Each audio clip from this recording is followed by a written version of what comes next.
Praise the Lord. ஒரு நிமிஷம் நம்ம தலை வணங்கி ஜெபத்தை ஏறெடுக்கலாம். எங்கள் பரலோக பிதாவே, இந்த வேளையிலே உம்முடைய வார்த்தைக்காக நாங்கள் வந்திருக்கிறோம். கர்த்தருடைய ஆவியானவர் நீர் எங்களோடு கூட பேசுவீராக. நீர் எங்கள் இருதயங்களை நீங்கள் திருப்புவீராக. எங்களிடத்திலே காணப்படுகிறதான குற்றங்கள் குறைகளை கர்த்தர் எங்களுக்கு பரிசுத்த ஆவியானவர் அதை நீதியை குறித்து நியாய தீர்ப்பை குறித்து கண்டித்து உணர்த்துகிற பரிசுத்த ஆவியானவர் இந்த வேளையிலே நீர் எங்களுக்கு உணர்த்தி எங்களோடு கூட நீங்கள் பேசுவீராக. நாங்கள் நடக்க வேண்டிய வழியை போதித்து எங்களுக்கு ஆலோசனை தருகிறதான தேவன் ஆண்டவரே, உங்களுடைய வார்த்தைக்காக நாங்கள் வருகிறோம். கர்த்தருடைய ஆவியானவர் எங்களோடு கூட பேசுங்க. எங்களுடைய இருதயங்களிலே எங்களுடைய சிந்தையிலே அந்த வார்த்தைகள் இறங்குவதாக. உடைய வார்த்தை எங்களுடைய இருதயத்திலே பதிக்கப்படக்கூடாதபடிக்கு காணப்படுகிற எல்லா தடைகள், எல்லா விதமான பலவீனங்கள் இயேசுவின் நாமத்தினாலே நீங்கட்டும். தேவ ஆவியானவரே, நீங்கள் ஆளுகை செய்யுங்கப்பா, இயேசுவின் நாமத்தில் பிதாவே, ஆமேன். ஹல்லேலூயா, ஆமேன். இந்த நாளிலும் தேவனுடைய வார்த்தை பிரசங்கி 10வது அதிகாரம் 1வது வசனம் 799வது பக்கத்தில் இருக்கிறது. 799வது பக்கம், பிரசங்கி 10வது அதிகாரம் 1வது வசனம். எல்லாரும் சேர்ந்து நம்ம படிக்கலாம். செத்த ஈக்கள் தைலக்காரனுடைய பரிமள தைலத்தை நாரி கெட்டு போக பண்ணும். ஞானத்திலும் கனத்திலும் பேர் பெற்றவனை சொற்ப மதியினமும் அப்படியே செய்யும். புரிஞ்சதா இந்த வார்த்தை? செத்த ஈ இந்த சென்ட்டில் விழுந்துருச்சுன்னா, இல்லைன்னா அது தயாரிக்கிறப்பமேயே ஒரு ஈ ஏதோ விழுந்துருச்சுன்னு வச்சுக்கோங்களேன், அது அந்த பாட்டில் தைலம் ஃபுல்லாகவே, அந்த சென்ட்டு ஃபுல்லாக, அந்த பெர்ஃப்யூம் ஃபுல்லாக என்ன செஞ்சிடணுமா? நாரி கெட்டு போய்விடுமா. அதே போல் நல்ல வாசனையாக இருக்கிறதான ஒருத்தருடைய வாழ்க்கை அவங்களுடைய சொற்ப மதியினத்தினாலே அவங்களுடைய வாழ்க்கை என்ன செஞ்சு போயிடுமா? கெட்டு போய்விடுமா. அது மாதிரி நம்ம வாழ்க்கையில் நடந்துருக்குதா? நம்மளுக்குன்னு ஒரு நல்ல இமேஜ் இருந்திருக்கும், நல்ல பெயர் இருந்திருக்கும் சமுதாயத்திலோ, இல்லைனா நம்ம பழகிற இடங்களிலே ஏதோ ஒரு நல்ல ஒரு பெயர் நமக்கென்று ஒன்று இருக்கும், ஒரு இமேஜ் அப்படின்னு சொல்லுவோம் நம்ம. அது ஏதோ ஒரு சின்ன ஒரு காரியம், ஒரு ஒரு அற்பமான ஒரு காரியம் நம்ம நினச்சி பார்த்தா கூட அது இதாக இருக்கும், ஒரு அற்பமான ஒரு காரியமாக இருந்திருக்கலாம். அந்த நேரத்தில் நம்ம சரியாக அதை செயல்படாமல் போயிருப்போம், புத்தியீனமாய் செய்திருப்போம். அந்த காரியம் அப்படி ஒரு நீங்காத வடுவாய் நம்மளுடைய அவ்வளோ நாள் நம்ம சேர்த்து வைத்ததான நல்ல பெயரை கெடுத்துவிடும். அல்லாவிட்டால் நம்ம வாசனையாக வீசிக்கிட்டு இருந்ததான அந்த ஒரு வாழ்க்கை என்னவா மாறிடும்? நாற்றம் எடுத்ததாய் மாறிவிடும். உங்கள் வாழ்க்கையில் வந்திருக்குதா அது மாதிரி? என் வாழ்க்கையில் வந்திருக்கிறது. ஆனாலும் நாற்றமாய் இருந்ததான வாழ்வை வாசனையாக மாற பண்ணுகிறவர் தேவன்தான். ஆமேன், ஹல்லேலூயா. ஏன்னா கிறிஸ்து இயேசுவுக்குள் எப்பொழுதும் எங்களை வெற்றி சிறக்க பண்ணி அவரை அறிகிற அறிவின் வாசனையை எங்கள் மூலமாக வெளிப்படுத்துகிற தேவனுக்கு ஸ்தோத்திரம். 2 கொரிந்தியர் 2:14 அதை நம்ம வாசிக்கலாமா? 2 கொரிந்தியர் 2:14 246வது பக்கத்தில் இருக்கிறது. சேர்ந்து படிக்கலாம். கிறிஸ்துவுக்குள் எப்பொழுதும் எங்களை வெற்றி சிறக்க பண்ணி எல்லா இடங்களிலேயும் எங்களை கொண்டு அவரை அறிகிற அறிவின் வாசனையை வெளிப்படுத்துகிற தேவனுக்கு ஸ்தோத்திரம். ரட்சிக்கப்படுகிறவர்களுக்குள்ளேயும் கெட்டு போகிறவர்களுக்குள்ளேயும் நாங்கள் தேவனுக்கு கிறிஸ்துவின் நற்கந்தமாக இருக்கிறோம். நற்கந்தம்னா வாசனை வீசுகிறதான அந்த வாசனை பொருளாக நாங்கள் இருக்கிறோம் அப்படின்னு சொல்லி இதில் சொல்லப்பட்டு இருக்கிறது. அப்போ கிறிஸ்துவுக்குள் இருந்தால் நமக்கு எப்படி என்ன இருக்குமா? வாசனை நம் மூலமாக வெளிப்படும். அப்போ ஒரு சில நேரங்களில் ஒரு சொற்ப மதியினம், ஞானமற்று செயல்படுகிறதான காரியங்கள் நம்முடைய வாழ்க்கையிலே நாற்றத்தை உண்டாக்குகிறது. அது என்னென்ன காரியம் அப்படின்னு சொல்லி நிறைய காரியம் இருக்குது, நிறைய காரியம் நம்மளுக்கே தெரியும் இல்லையா? என்னென்ன காரியம் நீங்களே சொல்லுங்கள் பார்க்கலாம். என்னென்ன காரியம்லாம் உங்களுடைய வாழ்க்கையில், நம்ம வாழ்க்கையில் ஒரு சின்ன ஒரு காரியம், அந்த நேரத்தில் நம்ம அமைதலாக இருந்திருந்தோம்னா அவ்வளோ பெரிய ஒரு அதனால் ஏற்படுகிறதான ஒரு விபத்தோ இல்லாவிட்டால் அதனால் ஏற்பட போகிறதான ஒரு பேர் இழப்போ இப்படிப்பட்டதான எதையும் நம்ம சந்திச்சிருக்க வேண்டியதே இல்லை. உங்கள் வாழ்க்கையில் வந்திருக்கிறதா அப்படி ஒரு சின்ன ஒரு கோபம் இல்லையா? திடீர்னு அப்படி ஒரு சடனாக ஒரு கோபம் வந்து ஏதாவது ஒரு பேசியிருக்கலாம். இல்லாவிட்டால் நம்ம செய்யக்கூடாத ஒரு காரியத்தை ஒரு அற்ப சந்தோஷத்துக்காக என்ன செஞ்சுருக்கலாம், செஞ்சு அது மூலமாக வாழ்க்கை ஃபுல்லாக ஒரு தீராத வடுவாக இருக்கலாம். இல்லாவிட்டால் தேவனுடைய சித்தத்துக்கு மாறாக ஏதாவது ஒன்று செஞ்சு அதில் போய் சிக்கலில் நம்ம மாட்டிக்கிட்டு இருப்போம் இல்லையா? நம்ம வாழ்க்கையில் நிறைய நம்ம பேசக்கூடாத இடத்துல எதையோ ஒன்று பேசி அது அப்படியே அப்படியே இழுத்து போய்கிட்டே இருக்கும். எதனால் வந்தது அப்படின்னு பார்த்தீங்கன்னா, அந்த இடத்துல நான் அமைதலாக இருந்திருக்கலாம், ஆனால் நான் என்ன பண்ணிட்டேன், என் வாயை அடக்க முடியாமல் ஏதோ ஒன்று பேசிட்டேன். அந்த ஒரு வார்த்தை அது அப்படி வெடித்து விட்டது. அது கடைசியில் ஒரு நாற்றத்தை என் வாழ்க்கையிலே உண்டாக்கி விட்டது. அப்போது இதெல்லாமே நம்ம கொஞ்சம் யோசித்து பார்த்தோன்னா, இதுதான் நம்முடைய வாழ்க்கையில் ஒரு செத்த ஈ மாதிரி நம்முடைய பரிமள தைலத்தமான நம்முடைய வாழ்க்கையை அது நார பண்ணுகிறது. அது ஒரு சில காரியங்களை மட்டும் வேதத்தின் அடிப்படையிலிருந்து நம்ம பார்த்து நம்ம நாளிலே நம்ம ஜெபித்து அந்த தேவனுடைய ஆலோசனைக்காய் நம்ம நன்றி சொல்ல போகிறோம். ஹல்லேலூயா. முதலாவதாக தேவனுடைய வார்த்தைக்கு நம்ம கீழ்ப்படியாமல் இருக்கிறது. உபாகமம் 28 அதில் நம்ம பார்க்குறோம். அது எதை குறிக்கிறது? உபாகமம் 28 நம்ம அதை படித்தோன்னாலே உங்களுக்கு தெரியும், ஆசீர்வாதங்களும் சாபங்களையும் சொல்லப்பட்டிருக்கும். உபாகமம் 28 தேவன் அந்த இஸ்ரவேல் ஜனங்களுக்கு சொன்னதான வார்த்தை, மோசையின் மூலமாக சொன்னதான காரியங்கள், அது நமக்கும் தான் அது எழுதப்பட்டிருக்கிறது.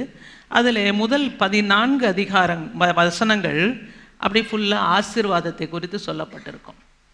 அதுக்கு பின்னாடி வருகிறதான அத்தனை வசனங்களும் ஏற்குறைய 54 வசனங்கள் ஃபுல்லாக தேவனுடைய வார்த்தைக்கு நீங்கள் கீழ்ப்படியலைன்னா இந்தந்த காரியங்கள் உங்கள் வாழ்க்கையிலே சாபமாக வந்து நடக்கும் அப்படின்னு சொல்லப்பட்டிருக்கிறது. அப்போ முதலாவது தேவனுடைய வார்த்தைக்கு கீழ்ப்படிஞ்சா எல்லாமே ஆசீர்வாதம். ஆனால் தேவனுடைய வார்த்தைக்கு கீழ்ப்படியவில்லை என்றால் 15 பார்க்குறோம். உபாகமம் 28:15 இன்று நான் உனக்கு விதிக்கிறதான உன் தேவனாகிய கர்த்தருடைய எல்லா கற்பனைகளின்படியும் கட்டளைகளின்படியும் நடக்க கவனமாயிருக்கிறதற்கு அவர் சட்டத்திற்கு செவி கொடாதே போவாயாகில். அவருடைய வார்த்தையை நம்ம கேட்கலனா இப்பொழுது சொல்லப்படும் சாபங்கள் எல்லாம் உன்மேல் வந்து உனக்கு பலிக்கும் அப்படின்னு கீழே நிறையா இருக்குது. அதை படிக்கவே நம்மளுக்கே பயமாக இருக்குது. அப்படிப்பட்டதான காரியங்கள் சொல்லப்பட்டிருக்கிறது. ஆனாலும் கிறிஸ்துவுக்குள்ளார அந்த சாபங்கள் எல்லாவற்றையும் ஆண்டவர் என்ன செஞ்சிருக்கிறாரு, நியாயப்பிரமாணத்தின் சாபத்திலிருந்து நம்மை விடுதலையாக்கி மீட்டு இருக்கிறார். ஆனால் நம்ம அதை என்ன செய்யணும், அதை கேட்டு அந்த விடுதலையை நம்ம பெற்றுக்கொள்ள வேண்டும். 28:28 நம்ம பார்க்குறோம், கர்த்தர் உன்னை புத்தி மயக்கத்தினாலும் குருட்டாட்டத்தினாலும் மன திகைப்பினாலும் பாதிப்பார். அப்போ ஆண்டவருடைய வார்த்தைகளுக்கு நம்ம கீழ்ப்படியலைன்னா என்ன வந்துருமா, புத்தி மாறாட்டம், புத்தி மயக்கம். எப்படி தான் நான் இதை செஞ்சேன்னு தெரிலைங்க, அறியாமலே நான் அதை செஞ்சிட்டேன், யோசிக்கவே இல்லை, நம்மளுக்கு வந்திருக்குதா அது மாதிரி எத்தனையோ காரியங்கள் நம்ம வாழ்க்கையில் வந்திருக்கிறது. ஏன், என்ன காரணம் அப்படின்னா, தேவன் நம்மளுக்கு சொன்னதான வார்த்தைகளுக்கு, தேவனுடைய வார்த்தைகளுக்கு நம்ம என்ன செஞ்சிருக்க மாட்டோம், கீழ்ப்படிந்திருக்க மாட்டோம். இயேசு கிறிஸ்துவே இந்த உலகத்திலே பிசாசை எதிர்த்து போராட என்ன தேவைப்பட்டது, தேவனுடைய வார்த்தை. அப்போ மனுஷன் அப்பத்தினாலே மாத்திரமல்ல அவருடைய வாயிலிருந்து வருகிற ஒவ்வொரு வார்த்தையினாலும் பிழைப்பான். அப்போ ஒவ்வொரு நாளும் நம்ம பிழைக்க இருக்கணும் அப்படின்னா தேவனுடைய வார்த்தை தான் நம்மளுக்கு முக்கியம். அப்போ தேவனுடைய வார்த்தை எப்படி எங்கேருந்து வரும், உள்ளே இருந்தால் தான் வெளியில் வரும் இல்லையா?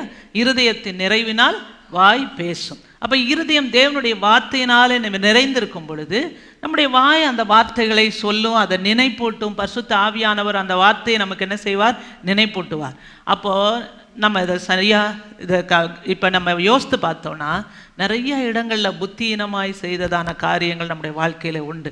அப்போ புத்தி மயக்கம் வந்துடுது, குருட்டாட்டம் வந்துடுது, அந்த நேரத்தில் யோசிக்க முடியல, மன திகைப்பு, அப்படியே திகைச்சு போயிருப்போம்ல, இந்த சூழ்நிலை என்ன பண்ணுறது அப்படின்னு திகைப்பு வரும் தானே, வந்தது இல்லையா உங்களுக்கு, வந்திருக்குதா? இதில் என்ன பண்ணுறது, எங்கே போகிறது, எந்த திசைக்கு போகிறது அப்படின்னு சொல்லி திகைச்சு போயிருப்போம்ல.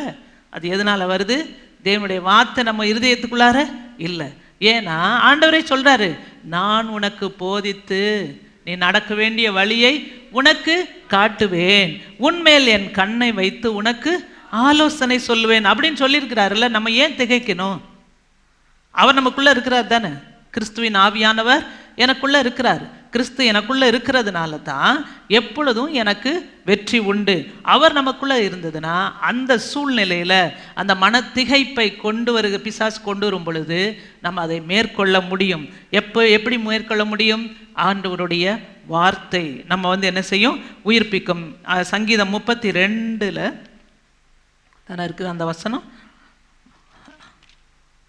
சங்கீதம் 32:8 நான் உனக்கு போதித்து நீ நடக்க வேண்டிய வழியை உனக்கு காட்டுவேன், உன்மேல் என் கண்ணை வைத்து உனக்கு ஆலோசனை சொல்லுவேன்.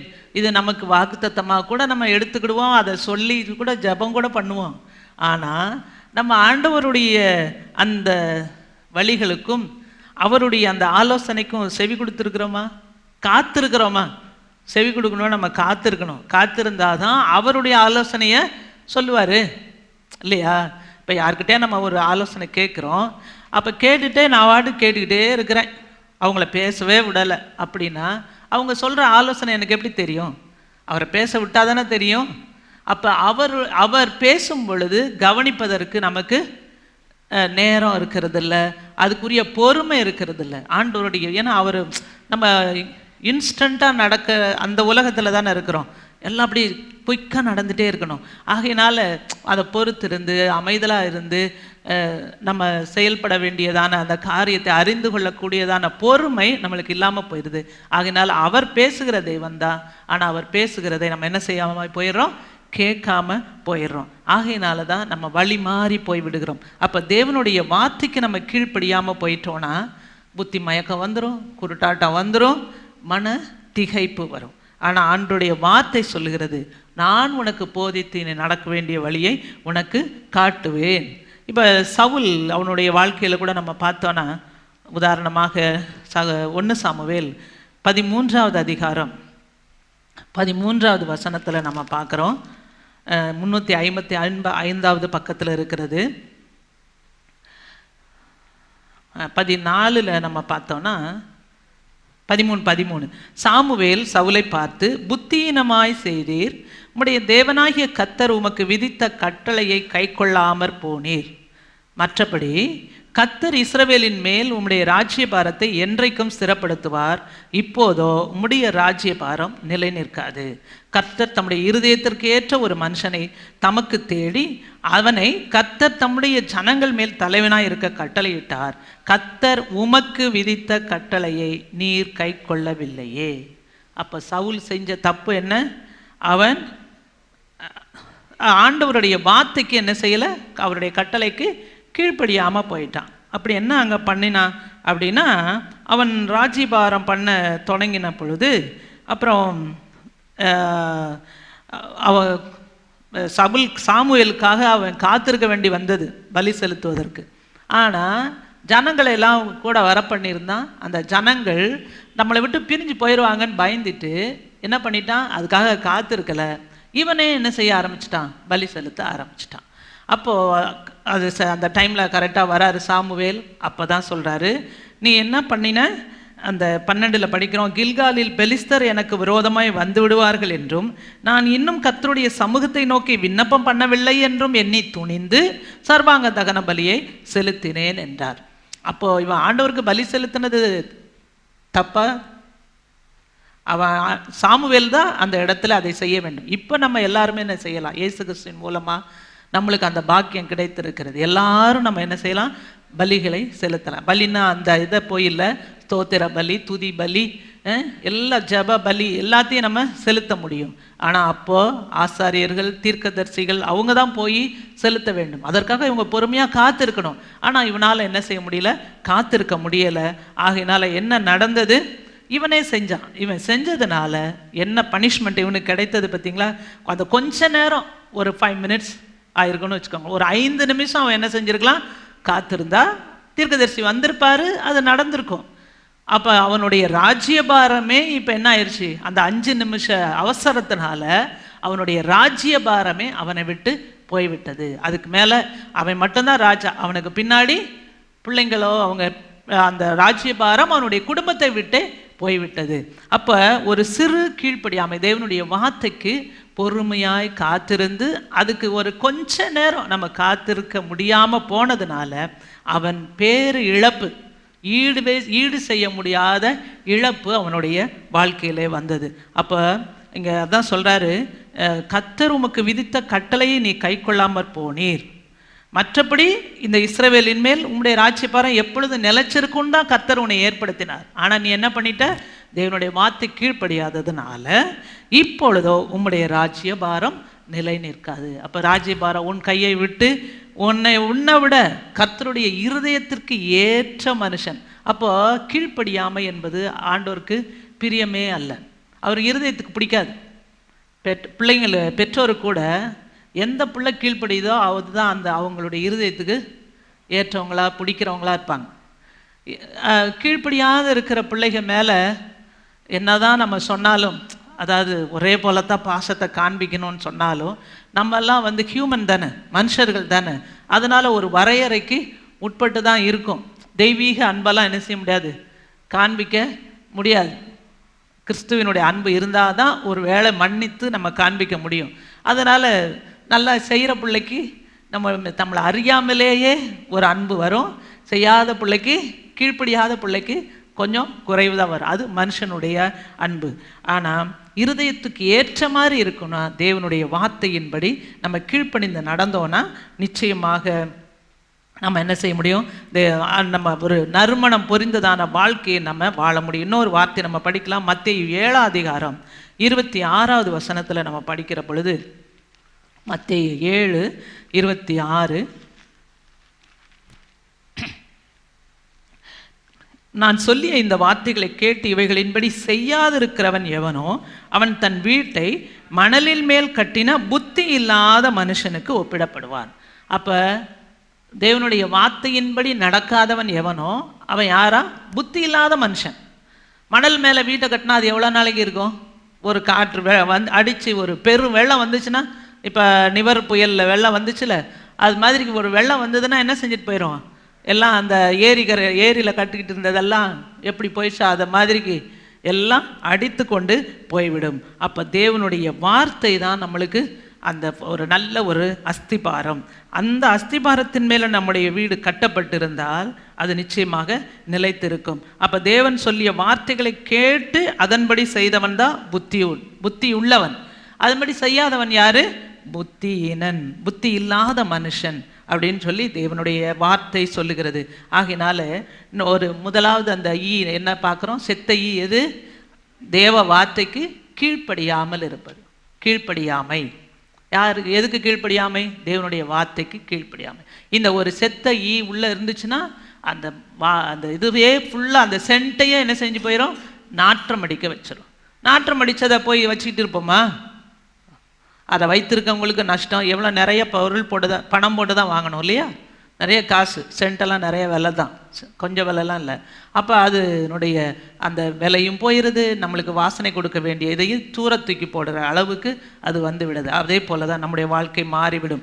ஆகையினாலே நம்ம சரிப்படுத்தி கொள்வோம். அடுத்ததாக இன்னொரு காரியம், தேவ சித்தத்தை அறியாமல் இல்லாவிட்டால் அதை குறித்து தெரிந்து கொள்ளாமல் நம்ம செய்கிறதான காரியங்கள். அது ஒரு நம்ம ஏற்கனவே அந்த மத்தேயு சங்கீதம் 32:8 நம்ம படித்தோம். அவர் நம்மளுக்கு என்ன செய்கிறாரா?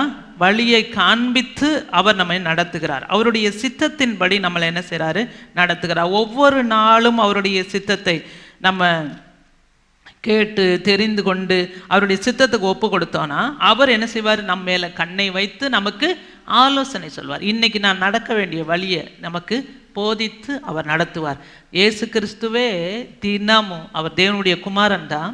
ஆனாலும் அவர் என்ன செய்தாரா? ஒவ்வொரு நாளும் ஒவ்வொரு நிமிஷமும் பிதாவினுடைய சித்தத்தை அறிந்து தான் அவர் என்ன செய்தார்? செயல்பட்டார். காலை வேளையில் அவர் என்ன செய்வார்? அதிகாலையிலே அவர் இருட்டோடு போய் ஜெபம் பண்ண ஆண்டவரோட பிதாவோட அவர் என்ன செய்தார்? பேசுவார். அப்போ இந்த காரியத்தை நீ செய்யணும்னு சொல்லி அவர் என்ன செய்வாரா? சொல்லிடுவார். ஒரு ஊழியர் சொன்னார், அவர் இந்த டைம் போட்டு அவர் என்ன சொல்லுவார், ஷெட்யூல் கொடுத்துருவார். இந்த டைமில் நீ அங்கே போகணும். காணா ஒரு கல்யாண வீட்டுக்கு 10 மணிக்கு போகிற, ஆனால் 12 மணிக்கு தான் என்னது அந்த அற்புதம். எந்த அற்புதம்? தண்ணீரை திராட்சரசமாய் மாற்றுகிறதான அந்த அற்புதத்தை செய்ய வேண்டும். அப்போ 11:50க்கு அவங்க அம்மா வந்து சொல்கிறாங்க, மரியாள் சொல்கிறாங்க, காணா ஒரு கல்யாண வீட்டில் இந்த தண்ணீர் இது திராட்சரசம் குறைவுபட்டது, ஏதாவது நீங்கள் செய்யக்கூடுமா அப்படின்னு சொல்லி வேலைக்காரங்கிட்ட சொல்லி அந்த மரியாள் மூலமாக அங்கே சொல்லப்படுகிறது. ஆனால் அவர் என்ன சொல்கிறாரு, என் வேலை இன்னும் வரவில்லை. அவர் பிதா அவருக்கு சொன்னதான டைம் 12 o'clock தான், கரெக்டாக 12 மணிக்கு தான். ஆகினால அந்த 10 நிமிஷம் கழித்து தான் அவர் போய் என்ன செய்தார், இதில் டைம் இருக்கா, இல்லை நம்ம ஒரு இதுக்காக சொல்கிறேன் நான். அப்போது அந்த டைமில் தான் அவர் என்ன செய்வார், வந்து செயல்படுவார். அப்போ இயேசு கிறிஸ்துவே நம்மளுக்கு முன்மாதிரி. அப்போ அவருடைய சித்தத்துக்கு காத்திருந்தோன்னா அவர் கரெக்டாக நம்மளுக்கு சொல்லுவார். இல்லைன்னா நம்ம என்ன செய்ய முடியாது. நம்மளுடைய வாழ்க்கையில் அப்படியே ஹரிபரியாக ஓடுறதுல அப்படியே ஓடிக்கொண்டே இருக்கிற வாழ்க்கையில் நம்ம அவருடைய சித்தத்திற்கு காத்திருந்து கேட்கறதுக்குரியதான அந்த நேரமே நம்மளுக்கு இல்லாததுனால தான் அநேக நேரங்களில் தேவனுடைய சித்தத்திற்கு மாறாக செய்து அப்புறம் வாழ்நாளெல்லாம் நம்ம அதை குறித்து தான் கவலைப்பட வேண்டியதான ஏன்னா என்ன ஆயிரும், நாற்றம் எடுத்துரும். வாழ்க்கையில் அந்த நறுமணம் போய்விடும். ஒரு நல்ல அப்படியே வாசனையாக வீசி கொண்டிருந்ததான வாழ்க்கை, சுமூகமாக போயிட்டு இருந்ததான வாழ்க்கை திடீரென்று ஒரு தேவனுடைய சித்தத்துக்கு மாறாக செயல்படும் பொழுது என்ன ஆகிப்போயிடுது, எல்லாம் ஒரு அப்சைட் டவுன் ஆகி கடைசியில் ஒரு நாற்றம் எடுத்ததான ஒரு வாழ்க்கையை போல நம்முடைய வாழ்க்கை மாறிவிடுகிறது. அதுக்கு இயேசு கிறிஸ்துவை தான் நம்ம பெஸ்ட் எக்ஸாம்பிள். அவர் ஒவ்வொரு நேரமும் தேவனுடைய சித்தத்தை செய்கிறவராக இருந்தார். எபேசியர் 5:17 நம்ம படிக்கிறப்போ, எபேசியர் 5:17 பக்கம் 268, ஆகையால் நீங்கள் மதியற்றவர்களாயிராமல் கர்த்தருடைய சித்தம் இன்னதென்று உணர்ந்து கொள்ளுங்கள். அப்போ கர்த்தருடைய சித்தத்தை அறியலைன்னா நம்ம யாரு, மதியற்றவர்கள், ஃபூல் அப்படின்னு சொல்லப்பட்டிருக்கு. மதி இல்லாததுன்னா என்ன அர்த்தம், ஃபூல்னு அர்த்தம். ஸோ அப்போ மதியற்றவர்களாக இராமல் கர்த்தருடைய சித்தம் இன்னதென்று நீங்கள் அறிந்து கொள்ளுங்கள். அதே போல் கொலோசேயர் 1:9 நம்ம படிக்கும் பொழுது, கொலோசேயர் 1:9, இது நிமித்தம் நாங்கள் அதை கேட்ட நாள் முதல் உங்களுக்காக இடைவிடாமல் ஜெபம் பண்ணுகிறோம். நீங்கள் எல்லா ஞானத்தோடும், எதற்காக ஜெபம் பண்ணுறாங்களா, நீங்கள் எல்லா ஞானத்தோடும் ஆவிக்குரிய விவேகத்தோடும் அவருடைய சித்தத்தை அறிகிற அறிவினால் நிரப்பப்படவும். அப்போ தேவனுடைய சித்தத்தை அறிகிற அறிவு அப்படிங்கிறதுக்காக நம்ம என்ன செய்யணும், ஒவ்வொரு நாளும் ஜெபம் பண்ணணும். காலையில் எந்திரிச்ச உடனே ஆண்டவரே உங்களுடைய சித்தத்தை அறிகிற அறிவினால் என்னை நிரப்புங்க அப்படின்னு சொல்லி நம்ம ஜெபம் பண்ணணும். நம்மளுக்காக, நம்ம குடும்பத்திற்காக நம்ம ஒவ்வொரு நாளும் ஜெபிக்கணும். நம்ம கொஞ்சம் காலங்கள் அந்த ஓடிட்டே இருக்கிறப்ப வாழ்க்கை வந்து அப்படியே ரொட்டீன் ஆயிரும்ல. அந்த ரொட்டீன் ஆன உடனே ஆண்டவர்கிட்ட போய் கேட்கக்கூடியதான பக்குவம் என்ன செய்யாது, நம்மள்கிட்ட வராது. நேற்று செஞ்சது தானே, அதுதானே இன்றைக்கி எதுக்கு போய் இன்றைக்கி போய் கேட்டுக்கிட்டு. இப்போ சின்ன குழந்தைங்க ஃபஸ்ட்லேருந்து கேட்டுகிட்டே வரும். ஒரு டீன்ஸில் வந்த உடனே அப்புறம் என்ன செய்யாது, நம்மளை கேட்கவே செய்யாது. அதுவே தான் இஷ்டத்துக்கு செய்யும் இல்லையா, அப்படி தானே. பிள்ளைங்கள் வளர்ந்து வர வர வர அது வரைக்கும் முன்னாடி கேட்டுக்கொண்டே இருந்த பிள்ளைங்க இப்போ என்ன செய்யாது, கேட்காமலே தன்னுடைய இஷ்டப்படி செய்யும். அப்புறம் ஆனால் அப்பப்போ பேரண்ட்ஸ் அதை கண்டித்து சொல்லிக்கிட்டே இருந்தாங்கன்னா, அவங்க கண்ணோக்கமாக இருந்தாங்கன்னா அதை கரெக்ட் பண்ண முடியும். இல்லைன்னா அது அங்கே எங்கேயோ போய் திக்கு முக்காடி திசை தெரியாமல் ஒரு இடத்துல நிற்கும். நீங்கள் பார்த்துருக்கு, நம்ம வாழ்க்கையில் நம்ம பார்க்குறோம் இல்லையா, நாமளே அந்த மாதிரியான பாதைகளுக்குள்ளார நம்ம கடந்து வந்திருக்கலாம். ஆகினாலே எப்பொழுதும் அவருடைய சித்தத்தை அறிகிறதான அறிவு, எப்பயும் நம்ம வந்து அவர் பிதாவினுடைய அந்த சித்தத்தை அறிய வேண்டும். ஏன்னா இயேசு கிறிஸ்துவே அப்படி தான் நம்மளுக்கு முன்மாதிரியாக வாழ்ந்திருக்கிறார். ஒவ்வொரு நிமிஷமும் அவர் பிதாவின் சித்தத்தை தான் செய்தார். அவர் சொல்கிறார்ல, பிதாவின் சித்தம் செய்கிறது தான் என்னுடைய போஜனம், அதுதான் என் சாப்பாடுன்னு சொல்கிறார். நம்ம மத்தேயு இல்லை யோவான் 4:34 நம்ம பார்க்குறோம். யோவான் 4:34 இது எந்த நிகழ்ச்சி இந்த இடத்துல இங்கே சொல்லப்பட்டிருக்குதுன்னா, அந்த சமாரிய பெண் சமாரிய பெண் அங்கே இருக்கிறதான அந்த யாக்கோபுடைய கிணறுக்கு, அந்த சீகார் எனப்பட்ட ஊருக்கு வந்து அந்த கிணற்பனையில் இவர் உட்கார்ந்துருக்கிறாரு. அப்போ வந்து அந்த சமாரிய பெண் வர்றாங்க, அவங்கக்கிட்ட பேசுகிறாங்க. இயேசு கிறிஸ்து அந்த பெண்ணோட பேசி கொண்டிருக்கிறார். அதுக்கு இடையில் அவங்க கூட வந்ததான சீஷர்கள் போய் சாப்பாடு வாங்குறதுக்காக ஊருக்குள்ளார போயிட்டாங்க. போயிட்டு திரும்பி வர்றப்ப பார்த்தா இங்கே யார் கூட பேசிகிட்டு இருக்கிறா? ஒரு சமாரிய பெண்ணோடு பேசி கொண்டு இருக்கிறார். அந்த பெண்ணும் ரொம்ப மோசமானவங்க, அவங்களோட உட்கார்ந்து இயேசு கிறிஸ்து பேசி கொண்டிருக்கிறார். ஆகையினால உடனே இதை பார்த்த உடனே இந்த சீஷர்களுக்கு, என்ன இவங்களோட பேசிக்கிட்டு இருக்கிறாரு, யாருன்னு தெரியாமல் பேசிக்கிட்டு இருக்கிறாரா அப்படின்னு சொல்லிட்டு இடம் மறித்து என்ன செய்கிறாங்க, அப்பப்போ சொல்கிறாங்க, நம்ம கூட சீக்கிரமாக கிளம்பலாம், வீட்டுக்கு யாரோ வந்துட்டாங்கன்னு வச்சுக்கோங்களேன். உங்கள் வீட்டில் அப்படி நடந்திருக்கான்னு தெரியல, யாராவது வந்துட்டாங்க, ஆனால் நான் அவசரமாக போக வேண்டியிருக்கு, இல்லைனா வளவளன்னு ஏதோ பேசிகிட்டே இருக்கிறாங்க, அந்த கான்வர்சேஷன் எனக்கு பிடிக்கல, அப்படின்னா என்ன பண்ணுறது? ஏதோ ஒன்று இல்லாததை கூட இருக்கிற மாதிரிக்கு அந்த இடத்துல நடித்து என்ன செஞ்சிடறது, அந்த இடத்த விட்டு எஸ்கேப் ஆயிடுவோம், இல்லைன்னா அவங்கள அந்த இடத்த விட்டு போக வச்சுருவாங்க. அந்த மாதிரி சீஷர்களும் இங்கே ட்ரை பண்ணுறாங்க. இயேசு கிறிஸ்துவக்கிட்ட சொல்கிறாங்க, வாங்க சாப்பாடு வாங்கிட்டு வந்தாச்சு, சாப்பிடுங்க வாங்க, கூப்பிட்டுக்கிட்டே வாங்க சாப்பிட வாங்கன்னு. அப்போ அந்த வர்றவங்களே என்ன செஞ்சுக்கிறான், கூட பேசுகிறவங்க தெரிஞ்சுக்கணும், ஓ இவங்க போகணும் போல், நம்ம ரொம்ப பேசிகிட்டு இருக்கிறோம் போலன்னு அவங்க அந்த இடத்த விட்டு நகன்றணும். அந்த மாதிரியும் சீஷர்கள் இங்கே கூப்பிடுறாங்க. ஆனால் இங்கே பாருங்கள், 4:31 இப்படி நடக்கையில் சீஷர்கள் அவரை நோக்கி, ரபி போஜனம் பண்ணும் என்று வேண்டிக் கொண்டார். கேட்டுக்கிட்டே இருந்திருப்பாங்க. அதற்கு அவர், நான் புசிப்பதற்கு நீங்கள் அறியாத ஒரு போஜனம் உண்டு. நீங்கள் அறியாத போஜனம் ஒன்று இருக்குது ஏற்கனவே என்கிட்ட இருக்குது, சாப்பாடு இருக்குது. உடனே இவங்க இப்போ தானே நம்ம போய் ஊருக்குள்ளே தானே வாங்க போனோம், இவர் நீங்கள் பார்க்காத போஜனம் சாப்பாடு இருக்குதுங்கிறாரு, யாராவது அவங்களுக்கு சாப்பாடு கொடுத்துருப்பாங்களா அப்படின்னு சொல்லி அவங்க நினைக்கிறாங்க. உடனே இயேசு அவர்களை பார்த்து 34, நான் என்னை அனுப்பினவருடைய சித்தத்தின்படி செய்து அவருடைய கிரியையை முடிப்பதே என்னுடைய போஜனம். அப்போ ஆண்டவருடைய சித்தத்தின்படி செய்வது தான் அவருடைய சாப்பாடாகவே இருந்திருக்குது. நமக்கு அப்படி இருக்குதா? தேவனுடைய சித்தம் செய்வது தான் என்னுடைய போஜனமாக மாற வேண்டும். ஒவ்வொரு நாளும் ஒவ்வொரு நிமிஷமும், போன வாரம் கூட பில்லி பேசுகிறப்ப தேவன் நம்முடைய வாழ்க்கையை குறித்து வைத்திருக்கிற நோக்கம், அதை ஒவ்வொரு நாளும் நம்ம என்ன செய்யணும், கேட்கணும். ஒவ்வொரு நாளும் கேட்கணும். ஒரு சிலர் சொல்லுவாங்க, நான் காலையில் ஜெபம் பண்ணலாம் நேரம் இல்லை, நைட்டு தாங்க ஜெபம் பண்ணுவோம். காலையில் தான் கட்டாயம் என்ன செய்யணும், ஜெபம் பண்ணணும். அப்போ தானே அந்த நாளுக்குரிய பலன் எல்லாவற்றையும், ஆண்டோடைய சித்தத்தை எல்லாத்தையும் அறிந்து கொள்ள முடியும் இல்லையா? இல்லைன்னா நம்ம என்ன பண்ணுவோம், நம்ம அந்த நாள் முழுசும் எல்லாத்தையும் நடந்துட்டு நைட்டு நான் ஆண்டவரே நான் இப்படியெல்லாம் இன்றைக்கி நடந்துக்கிட்டேன், நீங்கள் ஒரு ஓகே சொல்லிடுங்க அப்படின்னு சொன்னால் அது நிச்சயமாக அது நம்மளுக்கு வாழ்க்கையில் வெற்றியவே தராது. தேவனுடைய சித்தத்திற்கு மாறாக போய்விட்டு என்றைக்கோ ஒரு இடத்துல போய் எங்கேயாவது இடிச்சிட்டு நிற்கும். அப்போ தான் உட்காந்து யோசித்து பார்த்தோன்னா சுமூகமாக போகிறது மாதிரி கூட தோணும். அப்படி நல்லா போய்கிட்டே இருக்கும், ஆஹா நல்லா தானே போகுது, ஆஹா நல்லா தானே போகுது அப்படின்னு. ஆனால் ஒரு இடத்துல போகிறப்ப எங்கேயாவது முட்டி மோதி அப்படியே எந்த பக்கம் திரும்புறதுன்னே தெரியாமல் திகைத்து போயிருப்போம். அப்போ தான் உட்காந்து யோசிக்கவே செய்வோம். பிரேக் இந்த வண்ணை தான் யோசிப்போம், என்ன நடந்தது அப்படின்னு கொஞ்சம் உட்காந்து யோசித்து பார்த்தோன்னா, கட்டாயம் யோசிக்கணும். யோசித்தோன்னா தேவனுடைய சித்தத்தை நம்ம எப்போ விலகணும் அப்படின்னா எவ்வளோ வருஷமே ஆகி போன மாதிரி இருக்கும். அப்போமே நான் என்ன செஞ்சிட்டேன், தேவனுடைய சித்தத்துக்கு விரோதமாக ஒரு காரியத்தை செய்து என்னுடைய வாழ்க்கையிலே நானே தீர்மானித்து கொண்டேன். இப்போ முக்கியமாக வாலிப பிள்ளைங்க தங்களுக்கு ஏற்ற ஒரு துணையை தேர்ந்தெடுக்கும் பொழுது தேவனுடைய சித்தத்தின்படி அவங்க தேர்ந்தெடுத்தா அது என்ன செய்யும், வாழ்க்கையில் சுமூகமாக தேவன் விரும்புகிற காரியத்தின்படி அந்த வாழ்க்கை என்ன செய்யும், நடக்கும்.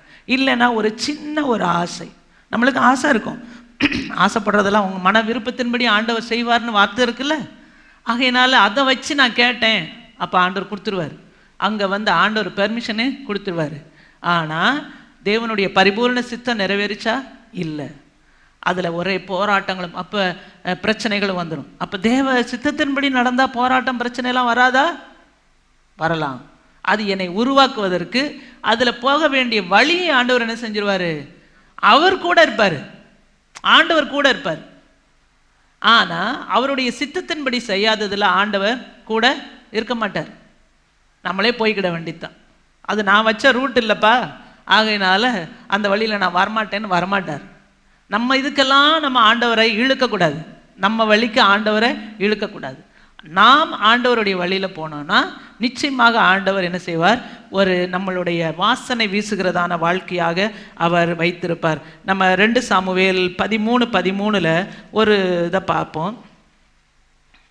2 சாமுவேல் 13:13 அதில் பார்த்தீங்கன்னா, அது நீங்கள் வீட்டில் போய் அப்புறமா படிச்சுக்கோங்க. அது தாவீதினுடைய மகன் அம்னோன், அப்புறம் அவங்களுக்கு தாமார் என்கிறதான ஒரு பிள்ளையும் ஒரு மகளும் இருந்தது.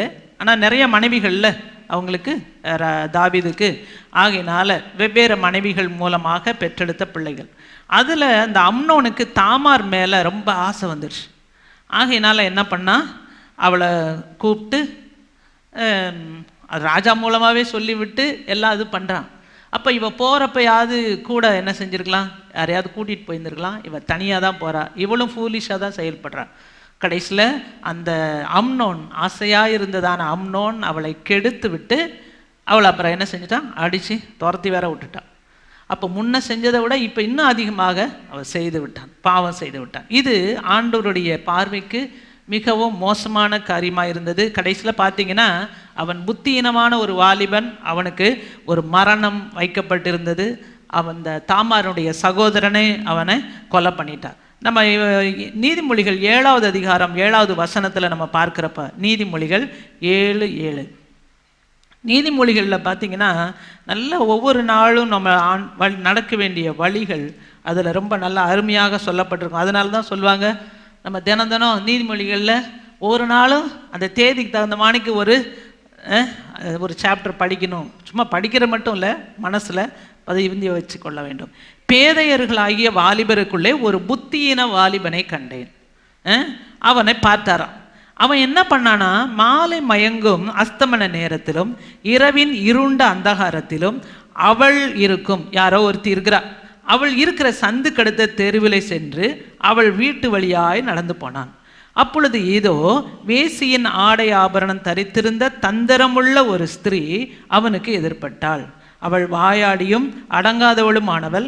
அவள் கால்கள் வீட்டிலே தரிக்கிறதில்லை. சில வேளை வெளியில் இருப்பாள், சில வேளை வீதியில் இருப்பாள், சந்துகள் தோறும் பதிவிருப்பாள். அவள் அவனை பிடித்து முத்தம் செய்து முகம் நாணாமல் அவனை பார்த்து, சமாதான பலிகள் என் மேல் சுமந்து இருந்தது, இன்றைக்குத்தான் என் பொருத்தனைகளை நிறைவேற்றினேன். ஆதலால் நான் உன்னை சந்திக்க புறப்பட்டு உன் முகத்தை ஆவலோடு தேடினேன். இப்பொழுது உன்னை கண்டுபிடித்தேன் அப்படின்னு ரொம்ப அப்படியே நல்ல இனிப்பாக நான் பேசின உடனே, ஆனால் வஞ்சகமான வார்த்தைன்னா அவனுக்கு அறிவில்லை. ஏன்னா அவனை சொல்லப்பட்டிருக்கு, அவன் புத்தியின வாலிபன். ஸோ அப்போ இப்படி தான் என்ன நடக்கும், நம்மளை வஞ்சிக்கிறதான பிள்ளைகள் இருந்தாங்கன்னா இப்படி தான் வருவாங்க. வாழ்க்கையில் ஆண்டவர் நியமித்ததான ஒரு துணைன்னு ஒன்று இருக்கும், அதை விட்டுட்டு வேற ஒன்று நம்ம செலக்ட் பண்ணோன்னா அது நம்ம கண்ணுக்கு இனிமையாக இருக்கும், அப்புறம் அப்படியே நல்லா பேசுவாங்க. ஆனால் வாழ்க்கை அந்த ஸ்ட்ரீமுக்குள்ளார வந்த பிறகு தான் அது எப்படிங்கிற அதனுடைய ஒரிஜினல் கலரெல்லாம் என்ன செய்யும் தெரியும் இல்லையா? அப்படி தானே எல்லாம் திருமணமானவங்கெல்லாம் இருக்கிறீங்க. திருமணத்துக்கு முன்னாடி அவங்க எப்படி இருந்தாங்க, திருமணத்துக்கு பின்னாடி எப்படி அப்படின்னு பார்த்தீங்கன்னா, ஒரிஜினல் கலர் ஆஹா கலர் கலராக தெரியுதே அப்படின்னு சொல்லி அதுக்கு பின்னாடி தான் நம்மளுக்கு தெரியுது இல்லையா? ஆகினால அதை போல் இந்த மாதிரியெல்லாம் தெரியும். ஆனால் அந்த கடைசியில் அந்த கலராக தெரிஞ்சது, ரொம்ப நல்ல பார்வைக்கு கண்ணுக்கு குளிமையாக இருந்தது. கடைசியில் தேவனுடைய சித்தத்திற்கு மாறாக போனதாக அவன் அங்கே போய் சிக்கிக்கிறான். அவனுடைய முடிவை பார்த்தீங்கன்னா, கடைசியில் அவன் அடிபட்டு அவர் அநேகரை காயப்படுத்தி விழப்பண்ணினால் பலவான்கள் அநேகரை கொலை செய்தால் அப்படிப்பட்ட இடத்துல போய் இவன் சிக்கிக்கிட்டான். ஆகையினால அவளுடைய வீடு மரணத்துக்கு போகிற வழின்னுலாம் சொல்லப்பட்டிருக்கிறது. அப்போ இவன் தன்னுடைய ஆசைக்காக, கொஞ்ச நேரம் ஆசை, அதுக்காக போய் தன்னுடைய வாழ்க்கையவே அவன் என்ன செய்துட்டான், இழந்து விட்டான். புத்தியீனமான வாலிபன். நம்மளுக்கு இன்னொரு தெரியும், நம்மளுக்கு சிம்சோனை குறித்து நம்ம பார்த்தாலும் அவனும் அப்படி தானே இல்லையா? அவள் என் கண்களுக்கு இனிமையானவள் அப்படின்னு தான் சொல்கிறான் சிம்சோன் தன் தாயிட்ட. ஆகையினால நான் அவளை போய் என்ன செஞ்சுக்குவேன், திருமணம் பண்ணிக்குவேன். அப்போ ஆண்டோட சித்தத்துக்கு மாறாக அவன் போய் செய்தான். அப்போ நம்மளுக்கு நம்ம மனசுக்கு நல்லா இருக்குது, நம்மளுக்கு கண்ணுக்கு இனிமையாக இருக்குது அப்படின்னு நம்ம போகிற வழிகள் எல்லாமே முடிவிலே மரண வழிகளாக இருக்கும். மனுஷருக்கு செம்மையாய் தோன்றுகிற வழிகள் உண்டு, ஆனால் அவற்றின் முடிவோ மரண வழிகள். அதனால் எப்பயும் அதை மனசில் வச்சுக்கணும். நமக்கு செம்மைன்னு தெரியலாம், ஆனால் அது ஆண்டவருக்கு பிரியமா, ஆண்டுடைய சித்தமா, ஒவ்வொரு காரியத்திலையும் நம்ம செஞ்சோன்னா அது நிச்சயமாக நம்முடைய வாழ்க்கையிலே ஜெயம் தருகிறதான வாழ்க்கையாக அமையும். நம்ம நிறைய காரியங்களை இது மாதிரி தாவீதை எடுத்துக்கிட்டிங்கன்னா அவன் நல்லா போய்கிட்டே தான் இருந்துச்சு. நல்லா எல்லாம் யுத்தம்லாம் பண்ணி ஆண்டவருக்கு பிரியம் உள்ளவன், இருதயத்திற்கு ஏற்றவன் அப்படின்னு பெயர் பெற்றவன். ஆனால் அப்படிப்பட்டவன் கொஞ்ச நேரம் அவனுடைய கண் பார்வை மாறி போனதுனால யுத்தத்துக்கு போக வேண்டிய அவன் இப்போ என்ன செய்கிறான், வீட்டில் ஒலாவிக்கிட்டு இருக்கிறான். ஆகையினால தான் தவறான இடத்துல ஒரு பெண்ணை பார்த்து அவளை பார்த்ததுனால கண்களின் இச்சை அங்கே செயல்படுது. அப்போ என்ன செய்கிறான், அந்த இச்சையாது இருப்பாயாக. இதில் 10 கற்பனையில் ஒன்று இருக்குது, பிறர் பொருளை பிறர் மனைவியை இச்சையாது இருப்பாயான்னு இருக்குது. முதல்ல அந்த ஒரு பாவம். அடுத்தது அதை பார்த்த உடனே அதை அடைய வேண்டும் என்கிறதான எண்ணம். உடனே அவளை கூப்பிட்றாங்க. ஸோ களவு செஞ்சு, அடுத்தது அவளோட விபச்சாரம் செய்து, அடுத்தது 4வதாக கொலை செய்து, அடுத்தது அதை மறைக்கிறதுக்கு ஒரு பொய். 5 கற்பனை என்ன செஞ்சிட்டான், மீறிட்டான். 10 கற்பனையில் 5 கற்பனை என்ன செஞ்சிட்டான், மீறிட்டான். அப்போ என்ன கிடைக்கும் அவனுக்கு, தண்டனை தான். ஆனாலும் தீர்க்கதரிசி வந்து அவங்களுக்கு சொன்ன உடனே ஆண்டவர் அவனுக்கு அந்த காரியங்களை அவன் என்ன விதைத்தானோ அதை அறுக்கிறதுக்கு வைத்தார். பின்னாடி நம்ம அதை பார்க்குறோம். அவனுடைய சொந்த பிள்ளையே அவன் வாழ்க்கையில் விளையாடி இவன் என்னெல்லாம் செஞ்சானோ அதை விட பல மடங்கு அதிகமாய் அவனுக்கு எதிராக செய்யப்பட்டது. ஆகையினால நம்ம செய்கிறதான காரியங்களுக்கெல்லாம் ஒன்றும் இருக்காது, ஆண்டவர் பாரார், அவர் அதை கவனிக்க மாட்டார் அப்படின்லாம் நினைக்கக்கூடாது. எந்த ஒரு காரியத்தை நம்ம விதைத்தால் அறுப்பு என்று சொல்லி ஒரு நாள் நிச்சயமாக இருக்கிறது. ஆகையினால நல்லதை விதைச்சோன்னா நல்ல கனிகளை அது கொடுக்கும், கெட்டதை விதைச்சோன்னா அதை தான் இருக்கும். ஆகையினால எப்பொழுது நம்ம ஜாக்கிரதை உள்ளவர்களாய் நம்முடைய வழிகளிலே நம்முடைய வழி ஆண்டவருக்கு பிரியமானதாய் இருக்க வேண்டும். ஆகையினால இந்த காரியத்திலே தேவனுக்கு சித்தமாய் நம்ம செயல்பட வேண்டியது அவசியமாக இருக்கிறது. அதனால் தேவனுடைய சித்தத்துக்கு மாறா போனால் அது ஒரு செத்த ஈ அந்த பரிமள தைலத்தை எப்படி நார பண்ணுதோ அதுபோல் நம்முடைய வாழ்க்கையை என்ன செஞ்சுவிடும், நார பண்ணிவிடும். ஆகையினாலே ஒருவேளை நம்முடைய வாழ்க்கையில் அப்படி ஏதாவது காரியங்கள் இருந்தால் தயவு செய்து அந்த காரியத்தை இப்பொழுதே, இதுதான் கரெக்டான நேரம். ஒருவேளை போயிடுச்சே, கையை விட்டு போயிடுச்சேன்னா நினைக்காதீங்க. ஆண்டவர் இன்னும் தருணங்களை வைத்திருக்கிறார். இந்த நேரத்தில் நம்ம ஆண்டவர் சமூகத்தில் ஒப்பு கொடுத்தோம்னு வச்சுக்கோங்களேன், இந்த சூழ்நிலையை மாற்றி நம்ம நறுமணம் இழந்து போயிருக்கலாம், நாற்றமெடுத்ததாக இருக்கலாம், ஆனால் ஆண்டவர் நம்முடைய வாழ்க்கையை மறுபடியுமாக வாசனையாக்க வல்லமை உள்ளவராக இருக்கிறார். ஆகையினாலே அவர்கிட்ட நம்ம வந்துடுவோம். ஏன்னா அந்த பழைய ஏற்பாட்டு அந்த பரிசுத்தவான்கள் இருந்த நாட்களிலே அவங்களுக்கு பாவத்திற்கு ஒரு நிவர்த்தி, அதாவது பலிகள் செலுத்தினாலும் பாவ மன்னிப்பு அவங்களுக்கு கிடையாது நம்மளுக்கு. ஆனால் இயேசு கிறிஸ்துவின் ரத்தம் நமக்காக சிந்தப்பட்டு இப்பொழுதும் நமக்காக அது பேசி கொண்டிருக்கிறது. அப்போ நம்மளை நீதிமானாய் மாற்றுகிறதான அந்த இயேசுவின் ரத்தம். ஒருவேளை நம்ம மாறி போயிருந்தாலும் நம்ம உடனே ஆண்டவரே உங்கள் சித்தத்தை ஒப்பு கொடுக்குறேன், என்னை மன்னிங்க, மறுபடியுமா என்னை அந்த வழியில் வந்து கொண்டாந்துருங்கன்னு சொல்லி நம்ம என்ன செய்யணும், ஆண்டவர்கிட்ட உடைந்த உண்மையான இல்லத்தோடு கேட்கணும். சும்மா இதெல்லாம் சொல்கிறாங்கன்னு கேட்டோன்னா அது நடக்காது. நிச்சயமாக நம்ம கேட்கும் பொழுது ஆண்டவர் அதை மாற்றுவார். ஆகையினால நம்ம ஒரு பிளான் எல்லாம் எழுதி வச்சுட்டு ஆண்டவரை இங்கே ஓகே அப்படின்னு போட்டு சைன் போட்டுருங்கன்னு மட்டும் கேட்காதீங்க. தயவுசெய்து பிள்ளைங்க, வாலிப பிள்ளைங்க இருக்கிறீங்க, உங்களுடைய வாழ்க்கையை ஆண்டவருடைய கரத்தில் ஒப்பு கொடுத்து நம்ம விவேகத்தோடு ஞானத்தோடு நடந்து கொள்ள வேண்டியது அவசியமாக இருக்கிறது. அந்த புத்தியின வாலிபனை போல நம்ம போய்விடக்கூடாது. அடுத்ததாக 3வதான ஒரு காரியம், வீண் வார்த்தை, வாயாடித்தனம், இல்லைனா அலப்புறது, இந்த மாதிரியான காரியங்கள். அது நீதிமொழிகள் 9வது அதிகாரம் 13வது வசனத்தில் நம்ம பார்க்கும் பொழுது, நீதிமொழிகள் 9:13, மதியற்ற ஸ்திரீ வாயாடியும் ஒன்றும் அறியாத நிர்மூடமுமாய் இருக்கிறாள். அப்போ வாயாடியாக இருந்தோம்னா என்ன இல்லைன்னு அர்த்தம், புத்தி இல்லைன்னு சொல்லி அர்த்தம். அப்போ ரொம்ப பேசுறது நம்ம நினைப்போம், ரொம்ப பேசுறதுனால ரொம்ப ஞானின்னு நினச்சிக்கோங்கண்ணா. ஆனால் பைபிள் வசனம் சொல்லுது, பேசாதிருந்தால் மூடன் கூட ஞானி என்று எண்ணப்படுவானாம். அவனுக்கு அந்த டைமில் என்ன சொல்லன்னு தெரியாது, ஆகினால பேசாமல் இருந்திருக்கலாம். ஆனால் அவர் பெரிய ஞானிங்க, அவர் ரொம்ப பேச மாட்டார், ஒரே சும்மா ஒரு வார்த்தை தான் பேசுவார், அப்படி தான் நினைப்பாங்க. நீங்கள் பார்த்துருக்கீங்களா? பேசாமல் இருக்கிறவங்களுக்கு தான் ரொம்ப நல்ல ஆகினால பேசாதிருந்தால் மூடனும் ஞானி என்று எண்ணப்படுவான். அதே 10:19 நம்ம படிக்கிறப்போ, சொற்களின் மிகுதியினால் பாவம் இல்லாமல் போகாது, தன் உதடுகளை அடக்குகிறவனோ புத்திமான். அப்போ உதடுகளை அடக்காதவன் யாரு? புத்தி அற்றவன். அப்போ சொற்களின் மிகுதியினால் பாவம் இல்லாமல் போகாது. ஒரு சில நேரம் இப்போ நம்ம ஃப்ரெண்ட்ஸாக பேசுகிறோம், யாராவது உறவுகளில் சந்திச்சா பேசுகிறோம், பேசிட்டே இருப்போம், என்ன பேசன்னு தெரியாது, ஏன்னா எல்லாம் பேசி முடிச்சிருப்போம், இன்னும் ஏதாவது பேசணுமில்ல, ஆகையினாலே பேசிக்கிட்டே இருக்கிறது, அந்த கதை இந்த கதை போன கதை வந்த எல்லா கதையும் பேசி கடைசியில் நம்ம யோசித்து பார்த்தோம்னா எவ்வளவு நம்ம வார்த்தைகள் தேவையற்றதை நம்ம என்ன செஞ்சுருப்போம், பேசியிருப்போம். சொல்ல வேண்டியது சொல்ல வேண்டாதது எல்லாத்தையும் சேர்த்து என்ன செஞ்சுருப்போம், சொல்லியிருப்போம். இந்த சிம்சோன் பேசினான்ல, உள்ளத்தையெல்லாம் சொல்லிட்டானா, அவகிட்ட என்ன செஞ்சிட்டானா, உள்ளதையெல்லாம் சொல்லிட்டானா. நியாயாதிபதிகள் 16:17 படிச்சிங்கன்னா, 16:17 நியாயாதிபதிகள் 16:17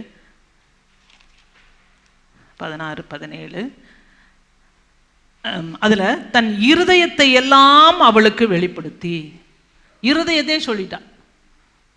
இப்படி தான் நம்ம கூட யாராவது கொஞ்சம் ஒரு கன்சர்னாக அப்படி கேட்குறாங்கன்னு வச்சுக்கோங்களேன், நம்ம மேலே ரொம்ப ஒரு பாசமாக இருக்கிறோம், அதெல்லாம் நடிப்பு, நம்பக்கூடாது. ஆண்டவரை தவிர வேறு யாரும் நம்ம மேலே அவ்வளவு பாசமாக பிரியமாக இருக்க முடியாது. ஆகையினால உங்கள் இருதயத்தை கொட்டிடாதீங்க தயவுசெய்து, அது தேவையில்லாத பிரச்சனைகளை நம்ம எனக்கு என்ன செய்யும், உண்டாக்கும். அதனால நம்ம ஞானம் உள்ளவர்களாக இருக்கும். ஏன்னா தன் எல்லாத்தையும் சொல்கிறவன் என்னவா, அவன் மதிகேடன், புத்தி இல்லாதவன் அர்த்தம். அப்புறம் நம்ம தான் ஐயோ இதை சொல்லியிருக்கவே கூடாது, இதை போய் சொல்லிட்டேன் பாரு, ரொம்ப நம்பித்தானே சொன்னேன், அது பார்த்தீங்கன்னா ஏதாவது வீணான பிரச்சனைகளை என்ன செஞ்சுருக்கோம், உண்டாயிருக்கும். நம்மளோட இமேஜையே அப்படியே ஸ்பாயில் பண்ணிடும். ஆகையினால பேசணுங்கிறதுக்காக எதையாவது என்ன செய்யக்கூடாது, பேசக்கூடாது. வாலிப பிள்ளைங்களுக்குள்ளார அந்த காரியம் இருக்கும், அதிகமாக வாயாடித்தனம் பேசிகிட்டே இருக்கிறது. அதே போல் பெண்கள் நம்மளுக்கு அதே தான், நம்மளை வாய் என்ன செய்யாது. போன வாரம் பில்லி சொல்கிறப்ப சொன்னான், இந்த வாய்க்கும் இதுக்கும் ஒரு கனெக்ஷன் என்ன, கேபிள் கட் ஆகிருக்குமா, அதனால் அது என்ன செஞ்சுருக்குமா, அது வாட்டுக்கு அது மட்டும் என்ன செஞ்சுட்டே இருக்கும், அப்படியே மூவ் ஆகிக்கிட்டே இருக்கும். என்ன புத்தியிலேருந்து இங்கே என்ன வருதா, புத்தி சொல்கிறது தானே பேசணும், சிந்தையிலேருந்து பேசணும்ல, அது யோசிக்காமலே என்ன செஞ்சிடறது, அது வாட்டுக்கு அப்படியே அது மட்டும் அப்படியே டபக்கு டபக்கு டபக்குன்னு ஆடிக்கிட்டே இருக்கும். அதில் என்னெல்லாம் வார்த்தை வருதோ அது எல்லாம் நம்ம சொல்லிடுவோம். ஆகையினால தயவு செய்து இது நம்மளுடைய வாழ்க்கையவே என்ன செஞ்சிருது, நாற்றம் எடுக்க வச்சிருது. ஆகையினால இந்த காரியத்தை ஆண்டவர் சமூகத்தில் ஒப்பு கொடுத்து, ஆண்டவரே எனக்கு அது முடியல. அதனால தான் பார்த்தீங்கன்னா பரிசுத்த ஆவியானவர் வந்த பொழுது முதல்ல எதை தொட்டார், நாவை தான் தொட்டார். அவர் கண்ட்ரோல் பண்ணிட்டா எதை சொல்லணும் எதை சொல்லக்கூடாது அப்படிங்கிறது நமக்கு தெரியும்.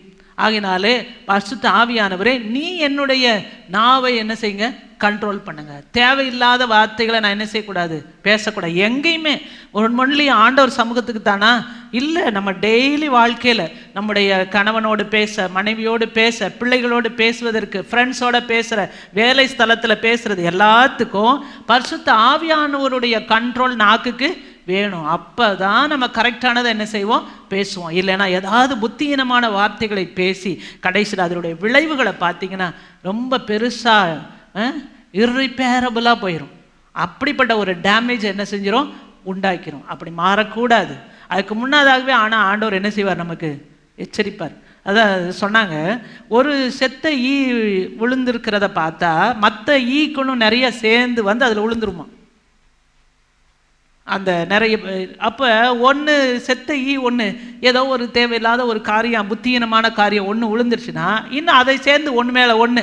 இப்போ எப்படி தாவீதுக்கு அப்படி வந்ததில்ல, விபச்சாரம் இச்சை, விபச்சாரம் அப்படின்னு ஒவ்வொன்றா கடைசியில் கொலை, இப்படி எல்லாம் எத்தனை விழுந்துச்சுல, இதெல்லாம் செத்த ஈ அவனுடைய நல்ல வாழ்க்கையை கெடுத்து போட்டது. சரியா? ஆகினால இப்படிப்பட்டதான காரியங்களிலிருந்து நம்ம விடுதலை பெற வேண்டும். அடுத்ததாக இன்னொரு காரியம், கோபம்.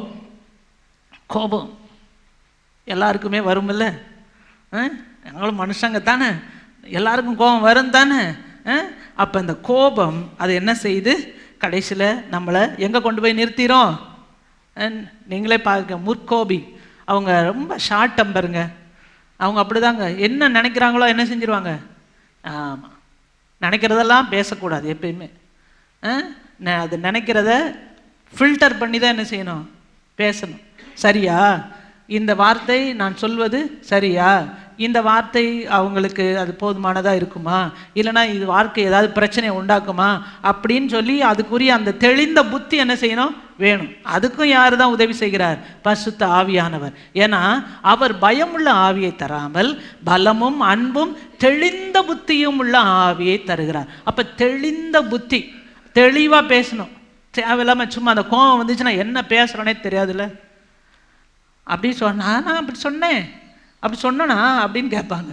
ஏன், அவங்களுக்கே தெரியாது. அந்த கோபத்தில் அவங்க என்ன பேசினாங்கன்னே தெரியாது. ஒரு சிலருக்கு வாய் உளறிடும், ஒரு சிலர் நல்ல வார்த்தை தான் பேசுவாங்க, ஆனாலும் என்ன அந்த கண்ட்ரோலை இழந்து பேசுவாங்க.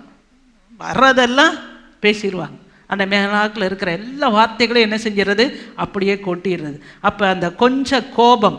இப்போ பாருங்க, நம்ம மோசே ஒரே இந்த ஜனங்கள் பண்ணின இதில் அட்டகாசத்தில் என்ன வந்துருச்சு, அவனுக்கு கொஞ்சம் அப்படி எரிச்சல் வந்து கடைசியில் கோபம் வந்து அங்கே ஆண்டவருடைய வார்த்தைக்கு என்ன செஞ்சிட்டான், மீறிட்டான்.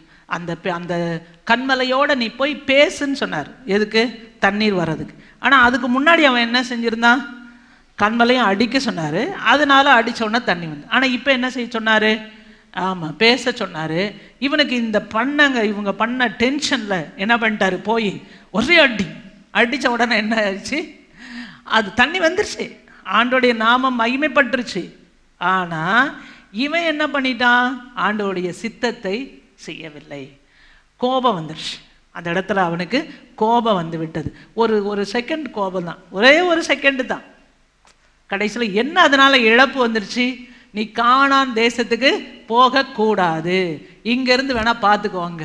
எனக்கு கேட்டுகிட்டே இருந்தான், ஆண்டவரே ஒரு தடவை தயவு செய்து நீங்கள் அந்த ஒரே ஒரு இடத்துல தானே நான் கோவப்பட்டேன், ப்ளீஸ் அப்படின்னு சொல்லி நிறைய ப்ளீஸ்லாம் நீங்கள்லாம் போடுவீங்கல்ல உங்கள் அம்மா அப்பா கிட்ட, ப்ளீஸ்ப்பா ப்ளீஸ்மா அப்படின்னு, அந்த மாதிரி ப்ளீஸ் நிறைய போட்டான். ஆனால் ஆண்டவர் என்ன செய்யலை, நோ, இந்த காரியத்தை குறித்து இனிமேல் என்ன செய்யாத, பேசாத, வா இந்த பார் மலையில் ஏறு, இங்கேருந்து நீ பார்த்துக்கோ காணான.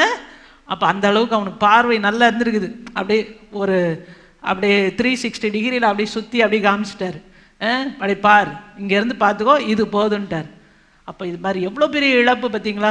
லீட் பண்ணிட்டு வந்ததே இவன் தான். அடிமைத்தனத்துலேருந்து பார்வோனுக்கு முன்னாடி இருந்து எல்லா காரியங்களையும் செயல்பட்டு கடைசியில் பாருங்கள், அந்த ஒரே ஒரு இடத்துல கோபப்பட்டதுனால அவனுக்கு இருந்ததான அந்த பெரிய ஒரு அந்த பாக்கியத்தை அவன் என்ன செஞ்சு போயிட்டான், அதை இழந்து போயிட்டான்.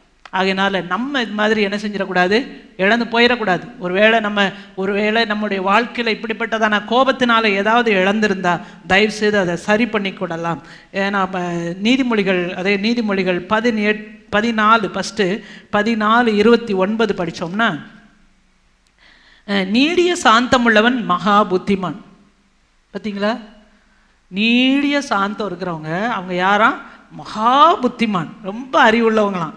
முற்கோபியோ புத்தியினத்தை விளங்க பண்ணுவான். முற்கோபி ஷார்ட் டெம்பர், உடனே கோபம் வருதுல, அவன் எதை தான் பேசுவான், புத்தியினமான வார்த்தைகளை தான் பேசுவான். அவர் ரொம்ப நல்லவருங்க, ஆனால் கொஞ்சம் ஷார்ட் டெம்பருங்க. அது நல்லா இருக்கா அந்த வார்த்தை கேட்குறதுக்கு? ரொம்ப நல்லவருங்க, ரொம்ப சென்ட்டு பயங்கரமாக வாசனை வீசுங்க, ஆனால் ஒரே ஒரு செத்த ஈ இருக்குதுங்க. அப்புறம் அது என்ன பண்ணும், முழுசுமா நார பண்ணிவிடும். ஆகினாலே நம்ம ஜாக்கிரதை உள்ளவர்களாக இருக்கணும். அதே போல் நீதிமொழிகள் 18:6 மூடனுடைய உதடுகள் விவாதத்தில் நுழையும், அவன் வாய் அடிகளை வரவழைக்கும். பார்த்தீங்களா, மூடனுடைய உதடு விவாதம் பண்ணுறது மாதிரி சூழ்நிலை வந்துச்சுன்னா அந்த இடத்த விட்டு என்ன செஞ்சிடணும், ஆர்குமெண்ட் ஒர்க்கெலாம் என்ன செய்யக்கூடாது, போகவே கூடாது. அவங்களே ஜெயிச்சவங்களா இருக்கட்டும், ஐயோ அப்படின்னா அப்போ நம்ம தானே தோற்று போனவங்களா ஆயிடுவோம், நான் கரெக்டு, நான் தான் ஜெயிக்கணும் அப்படின்னு சொல்லி நீங்கள் நிலைநாட்டணும்னு நினச்சிங்கன்னா கடைசியில் அது டேஞ்சரில் தான் போய் முடியும். அவங்களே பெரியவங்களா இருந்துட்டு போட்டோம், அவங்களே ஜெயித்தவங்களாகவே இருந்துட்டு போட்டோம். நம்ம அந்த இடத்துல தோற்று போகிறதுனால ஒன்றும் இதாக போகிறதில்ல, ஆனால் நம்மளை காத்து கொள்ளலாம். அந்த இடத்துல தோத்தது போல் இருந்துச்சுன்னா அந்த இடத்துல நம்ம என்ன செய்யப்படுகிறோம்? காத்து கொள்ளப்படுகிறோம். ஆகையினால கோபம் சப்போஸ் வந்துருச்சுன்னா நம்ம அந்த இடத்த விட்டு என்ன செஞ்சிடணும்? ஆமாம், அந்த இடத்த விட்டே போயிடணும். நான் இங்கே இருக்க மாட்டேன், இங்கே இருந்தால் என்ன செஞ்சிடும், எனக்கு ரொம்ப கோபம் வந்துடும், நான் போயிடுறேன் அப்படின்னு சொல்லிட்டு அது வேற போயிட்டு அந்த நேரத்தில் ஆண்டவரே, ஆவியானவரே எனக்கு உதவி செய்யுங்க, எனக்கு ரொம்ப இப்படி கோபம் வருது, எனக்கு உதவி செய்யுங்க, எனக்கு கோபம் வந்துருக்குது. அந்த இடத்துலலாம் நானும் ஆனால் இது மாதிரி ஜெபம் பண்ணியிருக்கிறேன். ஆண்டவரே இப்படி எனக்கு அந்த கிருபை தாங்கப்பா, என்னால் இதை என்ன செய்ய முடியல, எதிர்க்க முடியல, நீங்கள் கிருபை தாங்க ஆண்டவரே அப்படின்னு சொல்லி அமைதலாக இருந்துட்டோனாலே நம்ம என்ன செஞ்சுக்கிடலாம், நம்ம மேற்கொண்டு வர முடியும். விவேகம் கோபத்தை அடக்கும். பார்த்தீங்களா வசனம் பாருங்க, 19 நீதிமொழிகள் 19:11 பாருங்க. மனுஷனுடைய விவேகம் அவன் கோபத்தை அடக்கும். அப்போ நான் கோபம் வந்துருச்சுங்க, நான் பேசிட்டேங்க அப்படின்னா நம்ம என்ன இல்லை, புத்தி அற்றவங்கன்னு அர்த்தம், நம்ம ஃபூல் அப்படின்னு அர்த்தம். நம்மளே சொல்லிக்கிட வேண்டியதான். அப்படி கோபம் வந்துச்சுன்னா ஃபூல், என்ன உனக்கு இப்படி வருது அப்படின்னு நீங்கள் நம்மளே என்ன செஞ்சுக்க வேண்டியதான், அப்படி தட்டி விட வேண்டியதான். அப்போ தான் நம்ம அதுலேருந்து வெளியில் வருவோம். மனுஷனுடைய விவேகம் அவன் கோபத்தை அடக்கும். அப்போ குற்றத்தை மன்னிப்பது அவனுக்கு மகிமை. அப்போ மனுஷனுக்கு விவேகம் ஞானம் இருந்துச்சுன்னா அவன் கோபத்தை கட்டாயம் என்ன செய்ய முடியும், அடக்க முடியும். பரிசுத்த ஆவியானவர் அதற்கு நமக்கு உதவி செய்கிறவராக இருக்கிறார். அடுத்து இன்னொரு காரியம், நிறைய காரியம் நம்ம சொல்ல முடியும். நம்முடைய வாழ்க்கையை நாத்தம் எடுக்கிற காரியங்கள் நிறைய காரியங்கள், மாம்சத்தின் கிரியைகள், எல்லா கிரியைகள் இருக்குல்ல, 22 இருக்குன்னு நினைக்கிறேன்.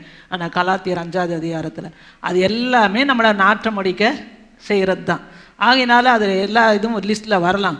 அடுத்தது இன்னொரு காரியம், பெருமை. அதாவது நம்மளை அறியாமலேயே நமக்குள்ளார என்ன செய்யும், இருக்கும். தாழ்மையாக இருக்கிறோங்கிற ஒரு பெருமை கூட என்ன செஞ்சிடும், வந்துடும். நான் ஆண்டவர் சமூகத்தில் நான் எல்லாம் கரெக்டாக இருக்கிறேன், பரிசுத்தமாக இருக்கிறேன்னு ஒரு பெருமை வந்துடும். நான் ரொம்ப ஜெபிக்கிறேன்னு ஒரு பெருமை வந்துடும். அதுவும் பெருமை தான்.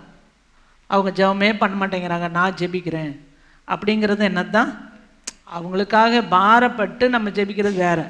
எங்கள் குடும்பமாக நாங்கள் ஜெபிக்கணுங்க, ஆனால் அவங்க ஜெபத்துக்கு வரவே மாட்டேங்கிறாங்க, அது மனசில் இதாக இருக்குது அப்படின்னா நம்ம ஆண்டவர் அது ஆனால் அவங்க ஜெபமே பண்ணுறதே இல்லை, நான் தான் ஜெபம் பண்ணிக்கிட்டு இருக்கிறேன் அப்படின்னா அது என்னதான் மாறிடுது, அது நம்முடைய வாழ்க்கையில் ஒரு பெருமையாக மாறிவிடுகிறது.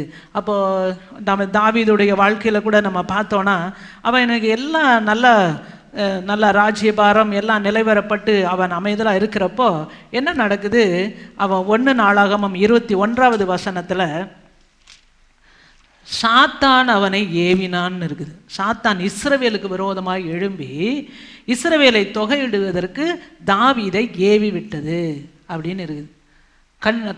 சென்சஸ் எடுக்க சொல்கிறான், கணக்கெடுக்க சொல்கிறான், ஆட்களை என்ன சொல்கிறான். அப்போ அந்த யோவாப் சொல்கிறாரு, அவர் தான் படை தளபதி, அவர் சொல்கிறாரு, இஸ்ரவேலின் மேல் 3வது வசனம், இஸ்ரவேலின் மேல் குற்றமுண்டாக இது நடக்க வேண்டியது என்ன, அவர் சொல்கிறாரு. ஒரு பெரிய தலைவர் தான் அவர். இப்போ ராஜா நான் சொல்கிறத நீயே செய், இவர் சொல்கிறாரு, தளபதி சொல்கிறாரு. அவங்கெல்லாம் கூட இருந்ததுனால இவனுக்கு ஜெயம் கிடைத்தது. இப்போ அவர் சொல்கிறாரு, அதை லிசன் பண்ணுறதுக்கு கூட இவனுக்கு இந்த பெருமை அவனை விட்டு விடவில்லை. பெருமை அப்படி இருந்துச்சு. பெருமையை சரப்பணியை போல அணிந்து கொண்டு இருக்கிறாங்கன்னு இருக்குல்ல, அந்த மாதிரிக்கு நெக்லஸ் மாதிரிக்கு அணிஞ்சு வச்சுக்கிடுவாங்க. அந்த மாதிரி இவனுக்கு அந்த பெருமை இருந்தது. யோவாப் அப்படி சொல்லியும் ராஜாவின் வார்த்தை மேலிட்டபடியினால் அவன் என்ன செய்கிறான், இஸ்ரவேல் தேசம் முழுசும் போய் அப்படியும் ஒரு லேவி கோத்திரம் இதெல்லாம் எண்ணிக்கலை, மற்ற கவுண்ட் பண்ணி வந்து சொல்கிறான். ஆனால் சொன்ன உடனேயே என்ன நடக்குது, அங்கே 13வது வசனத்தில் ஒரு தீர்க்கதரிசியை தாவீது கிட்ட அனுப்புகிறாரு. அனுப்பி ஆண்டவர் சொல்கிறார், உனக்கு என்ன வேணும். இவனுக்கு என்ன பெருமை வந்துச்சு, ஆஹா நான் எப்படி எல்லாம் ஜெயிச்சு நான் என்ன பண்ணிட்டேன், இவ்வளோ பெரிய ராஜாவாக ஆகிட்டேங்கிற ஒரு பெருமை. இப்போ நம்மளுக்கு எவ்வளோ மிலிட்ரியெல்லாம் எவ்வளோ பேர் இருக்கிறாங்க, அதுதானே ஒரு தேசத்தினுடைய பெருமை, அதுதான் ராஜாவுடைய பெருமையும் அதுதான். மற்ற ராஜாக்கு எல்லாம் இருக்கலாம், ஆனால் உனக்கு என்ன செய்யக்கூடாது, தாவீதே இருக்கக்கூடாது. மற்றவங்க செய்யலாம், இதில் என்னங்க தப்பு இருக்குது, நம்மக்கிட்ட எவ்வளோ இருக்குதுன்னு எண்ணி பார்க்கறதுல என்ன தப்பு இருக்குது, தப்பு இல்லை தானே. நம்மக்கிட்ட எவ்வளோ பலம் இருக்கிறது என்று சொல்லி பார்க்குறதுல தப்பு கிடையாது. ஆனால் மற்றவங்க செய்யலாம், ஆண்டோடைய பிள்ளையாகிய நான் அதை என்ன செய்யக்கூடாது, செய்யக்கூடாது. அது உலகம் செய்யலாம், ஆனால் நான் செய்யக்கூடாது. ஏன்னா எனக்கு இருக்குன்னு நினைக்கிற எல்லாமே யாரால தான் வந்தது? தேவனால தான் வந்தது. இப்போ தாவீதுக்கு இருந்த அந்த எல்லாமே, தாவீது அந்த ராஜாவாக அபிஷேகம் பண்ணப்பட்ட எல்லாமே யாரால வந்தது? தேவனால வந்தது. அப்போ இந்த இடத்துல தேவன் தான் மகிமைப்படணும். அப்போ அந்த இடத்துல என்ன வேண்டிய அவசியமே இல்லை. உலகத்தவர் செய்யலாம், ஆனால் நான் அதை நீ என்ன செய்யக்கூடாது, அதை செய்யக்கூடாது அப்படிங்கிறது தான் ஆண்டவர் நம்ம இடத்துல எதிர்பார்க்கிறார். அந்த இடத்துல அவனுக்கு ஒரு பெருமை வந்தது. ஆகையினால தான் கடைசியில் பார்த்தீங்கன்னா அந்த தேசத்தில் அழிவு வருகிறது. 3 நாள் கொள்ளை நோய் பயங்கரமாக நிறைய பேர் என்ன செஞ்சிட்டாங்க, செத்து போயிடுறாங்க. அப்போ கூட அவன் சொல்கிறான், ஆண்டவரே நான் தானே பாவம் செய்தேன், என்ன அடிங்க, எதுக்கு இந்த ஜனங்க என்ன பாவம் செய்தாங்க அப்படின்னு சொல்லி ஆண்டவர் சமூகத்தில் போகிறான். இதுதான் தாவீதோட இருதயம். அதனால தான் அவன் என் இருதயத்துக்கு ஏற்றவன் அப்படின்னு சொல்லி தாவீதை குறித்து சொல்லுகிறார். அதனால் நம்ம அப்படியே சப்போஸ் நம்ம போயிருந்தாலும் உடனே ஆண்டவர் சமூகத்தில் என்ன செஞ்சிடணும், வந்துடணும். நேபுகாத்நேச்சார் அப்படிதான் அப்படியே அரண்மையில் அப்படியே உலாவிக்கிட்டு சொல்கிறாரு, நான் கட்டின மகா பாபிலோன் அல்லவா. என்ன எந்த நேரத்தில் அவன் சொன்னானோ அந்த நேரத்தில் கீழே விழுந்துட்டான். ஏன்னா ஆண்டவர் அவனுக்கு முன்னாடியே சொல்கிறார். நீ அது ஒரு வசனத்தை படிச்சிடலாமா? தானியேல் 4வது அதிகாரம், தானியேல் 4வது அதிகாரம் 30வது வசனம்.